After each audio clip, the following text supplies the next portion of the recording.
Well, I better tell you what happened to them all after the war. George went back to Canada with his battalion and finally came home in about 1922.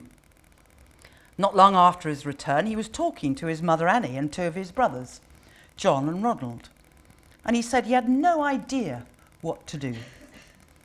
His wise mother suggested that they should start making sausages.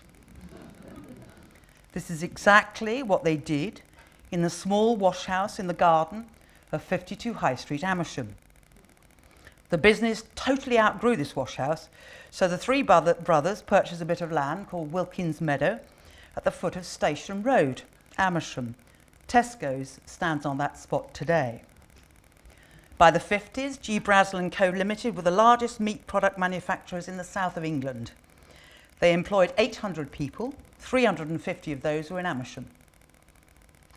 He married the daughter of a Windsor farmer, Ethel Purser, who we always called Sue, in 1926. Sadly, they couldn't have children, as Sue had 7 miscarriages. So they adopted 3 children, Richard and twins Anne and Jane. Winifred nursed George at his home in Little Kingshill until his death at the age of 64 in 1960. Well, as for Shiddles, he started his own motor engineering business in Great Missenden, built his own house, and married Doris Evelyn Watts, all in that 1 year. Shiddles and Doris lost their first daughter for a few hours after birth. But happily, they went on to have another girl, Susan, who I think is here tonight. Are you here, Sue? There she is. Inspired, I'm sure, by his heroic actions in fighting the fire in Salonika back in 1917, Shiddles became fire chief at Great Missenden Fire Station. He died in 1965 at Stoke Mandeville, aged 68. Wynne visited him many times and gave tremendous support to Sue and her mother Doris. As for Wynne, following her discharge as a VAD in 1918, she went on to train as a Norland nurse.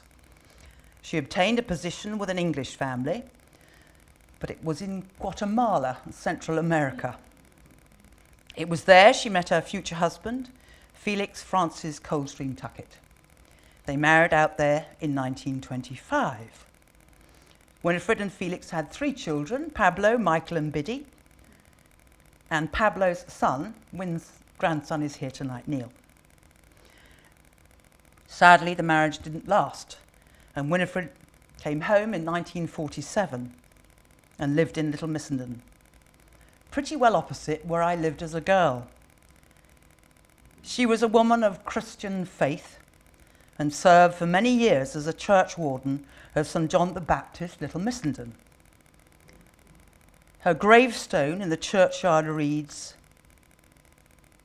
"A woman of great faith and indomitable spirit," which she certainly was.